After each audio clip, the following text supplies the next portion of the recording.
2025년부터 운전자라면 절대 놓쳐서는 안 될 변화들이 기다리고 있습니다. 새로운 단속 기술부터 규제 강화, 획기적인 기술 도입까지 이 변화들 미리 알지 못하면 곤란해질지도 모릅니다. 오늘은 2025년부터 바뀌는 소식 8가지를 준비했는데요. 어떤 것들이 바뀌는지 지금 바로 하나씩 알려드리겠습니다. 영상 시작 전에 구독, 좋아요 한 번씩만 눌러주세요. 가장 먼저 알려드릴 소식은 스마트 톨링 하이패스 도입입니다. 운전자라면 톨게이트 앞에서의 정체 한 번쯤 겪어보셨을 거예요. 특히 명절이나 주말처럼 고속도로 이용량이 많은 날이면 톨게이트 앞 병목 현상으로 인해 스트레스를 받곤 하죠. 그런데 2025년부터는 이런 불편함이 완전히 사라질지도 모릅니다.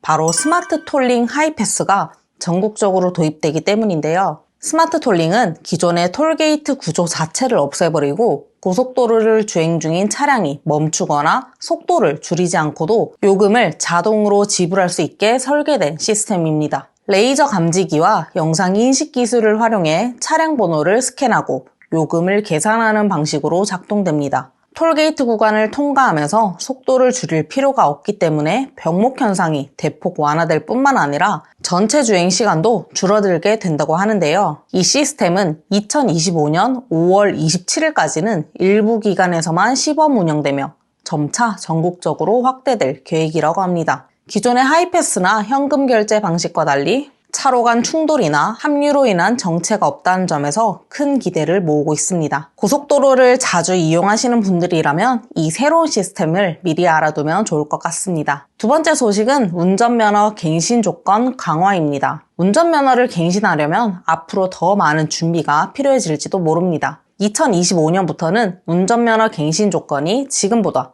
훨씬 까다로워집니다.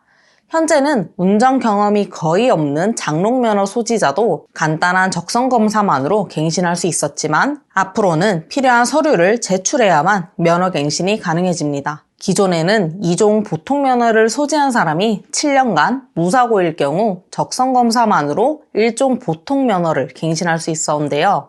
앞으로는 단순히 무사고 기간만으로 1종 면허 갱신이 불가능합니다. 갱신하려면 추가적인 조건을 충족해야 하는데 특히 자동차 보험 가입 증명서와 자동차 등록증을 제출해야만 갱신이 가능해집니다. 이러한 변화는 잠재적 위험을 줄이기 위해 운전 경력과 실제 운전 여부를 더 중요하게 반영하려는 취지로 보입니다. 2025년 초부터 변경된다고 하니 운전면허 갱신 시기가 다가오고 있는 분들은 미리 준비하시고 변경된 규정을 확인해 적절히 대비하시길 바랍니다. 세 번째는 드디어 우리나라에도 반어클이 도입된다고 합니다. 불법 주차 문제는 운전자와 보행자 모두에게 큰 불편을 끼치고 있죠. 이를 해결하기 위해 2025년부터 반어클이라는 새로운 단속 기술이 도입됩니다. 반어클은 불법 주차 차량의 앞 유리에 부착되는 강력한 단속 장치인데요. 340kg의 압착력을 가지고 있어 웬만한 힘으로는 떼어낼 수가 없습니다. 만약 억지로 장치를 제거하려고 하면 경고 알람이 울리고 GPS가 실시간으로 차량 위치를 경찰에 전송합니다. 운전자가 장치를 제거하려면 반어클에 부착된 QR코드를 스캔해 벌금을 납부해야만 비밀번호를 입력할 수 있습니다. 미국에서는 이미 2015년부터 사용 중이며 불법 주차 차량 단속에 효과적인 기술로 평가받고 있습니다. 우리나라에서도 불법 주차 문제를 해결하기 위해 이 기술을 도입할 예정인데요. 현재 불법 주차 과태료가 3만 원 수준으로 낮아 단속 효과가 떨어진다는 점에서 반어클 도입은 큰 변화를 가져올 것으로 기대됩니다. 네 번째는 배출가스 4등급 차량 운행 제한 확대입니다. 환경 보호를 위한 배출가스 규제가 한층 강화됩니다. 기존에는 배출가스 5등급 차량만 운행 제한 대상이었지만 2025년부터는 4등급 차량도 규제 대상에 포함됩니다. 4등급 차량이란 2006년 이전에 제작된 경유 차량 등으로 이 차량들은 미세먼지와 대기오염의 주요 원인으로 지적되어 왔습니다. 주요 도심지와 수도권에서 4등급 차량의 운행이 제한되며 저공해 조치를 하지 않을 경우 하루 10만 원의 과태료가 부과된다고 합니다. 정부는 운전자들이 저공해 조치를 원활히 할 수 있도록 비용 지원이나 차량 교체 지원금을 제공할 예정이라고 하는데요. 본인의 차량이 규제 대상인지 미리 확인하시고 필요한 조치를 준비하셔야 합니다. 다섯 번째는 자동차 공회전 제한이 강화된다고 합니다. 2025년부터는 자동차 공회전 규제가 더욱 강화됩니다.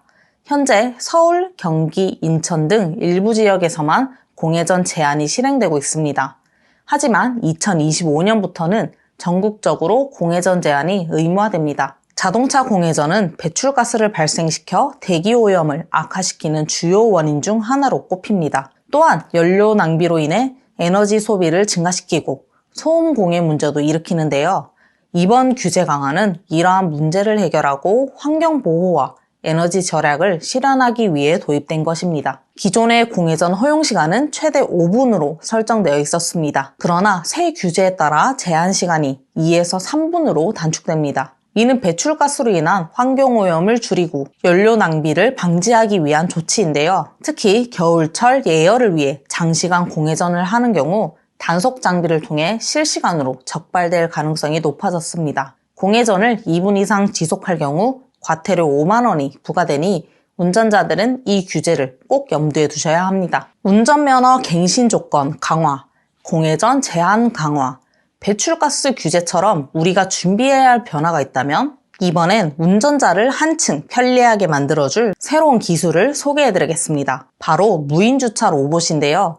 이 기술은 주차난 해결의 새로운 돌파구로 떠오르고 있습니다. 무인주차 로봇이란 주차하는 과정을 대신해주는 로봇 시스템이에요. 주차장에 진입하면 운전자는 차량에서 내리기만 하면 됩니다. 주차 로봇이 차량 밑으로 들어가 차량을 들어 올린 뒤 센서를 통해 빈 주차 공간을 탐색합니다. 그런 다음 차량을 빈자리로 이동시켜 자동으로 주차를 완료합니다. 주차가 끝나면 로봇은 다시 원래 위치로 돌아가 대기합니다. 운전자는 차량을 주차하느라 시간을 낭비하지 않아도 되고 주차장에서의 스트레스를 받을 일도 없어지는 것이죠. 특히 기존에 차량이 들어가지 못했던 공간까지 활용할 수 있어 주차 효율을 극대화할 수 있습니다. 또한 이 기술은 기존의 기계식 주차장과는 달리 추가적인 시설 공사나 복잡한 설치 과정이 필요 없습니다. 이미 만들어진 주차장에 무인 주차 로봇만 배치하면 바로 운영이 가능하다는 점이 가장 큰 장점입니다. 비용 부담도 기존 기계식 주차 시스템보다 훨씬 적기 때문에 공영주차장을 시작으로 민간주차장, 아파트 단지 등으로 빠르게 확산될 가능성이 높습니다. 이러한 기술이 빠르게 상용화된다면 우리는 주차 문제로 스트레스를 받는 일이 점점 줄어들게 될 것입니다. 마지막으로 알려드릴 소식은 2025년부터 발광 차선이 본격적으로 도입됩니다. 이 차선은 낮에 빛을 흡수하고 밤에 발광하는 축광 기술을 적용한 것인데요. 이제 비 오는 날이나 어두운 밤에도 차선이 선명하게 보인다고 합니다. 기존 차선이 가로등의 도움 없이는 밤이나 비 오는 날 잘 보이지 않는 문제를 개선하기 위한 해결책으로 제안되었습니다. 발광 차선은 두 가지 방식으로 논의되고 있는데요. 첫 번째는 기존 차선 위에 발광 물질을 덧칠하는 방식이고 두 번째는 차선 내부에 발광 물질이 감긴 전선을 삽입해 전류를 흘려 빛을 내는 방식입니다. 이 차선은 특히 가로등이 부족한 도로, 언덕길, 터널 출구 구간, 그리고 사고가 자주 발생하는 지역에 우선적으로 적용될 예정입니다. 발광 차선이 도입되면 운전자는 야간이나 악천후 상황에서도 차선을 쉽게 인지할 수 있어 교통사고를 예방하는 데 큰 효과를 발휘할 것으로 기대됩니다. 또한 이 기술은 운전자가 방향을 혼동하거나 차선을 벗어나지 않도록 돕는 역할을 합니다. 특히 도로에 반사판이나 LED 조명을 추가로 설치하지 않아도 차선 자체가 발광하기 때문에 유지 보수 비용이 절감되고 에너지 효율도 높일 수 있습니다. 발광 차선은 이미 일부 국가에서 시범 도입되어 긍정적인 평가를 받은 바 있으며 국내에서도 이 기술이 도입되면 도로 안전이 크게 향상될 것으로 보입니다. 2025년부터 점진적으로 도입이 진행될 예정이니 운전자들은 이 기술이 어떤 방식으로 적용되고 있는지 관심을 기울이면 좋겠습니다. 자, 여기까지 2025년부터 시행될 다양한 변화들을 살펴봤습니다. 이 변화들은 운전자의 안전과 편의를 높이고 환경을 보호하기 위한 중요한 발걸음입니다. 모든 변화가 운전자의 운전 환경을 한층 더 안전하고 쾌적하게 만들어주겠지만 이런 변화들은 운전자들에게 새로운 규칙과 시스템에 적응해야 하는 부담도 줄 수 있습니다. 그렇기 때문에 이러한 규제와 시스템이 도입되기 전에 미리 내용을 숙지하고 준비하는 것이 무엇보다 중요합니다. 오늘 영상이 도움되셨다면 좋아요와 구독 버튼을 눌러주시고 알림 설정도 잊지 말아주세요. 댓글로 여러분의 의견이나 궁금한 점을 남겨주시면 가능한 빠르게 답변드리겠습니다. 주위에 운전을 하시는 분들이 있다면 오늘 소개한 내용을 꼭 공유해주세요. 함께 준비하고 새로운 변화에 잘 적응해 나가봅시다. 다음 영상에서는 또 다른 유익한 주제로 찾아뵙겠습니다. 감사합니다.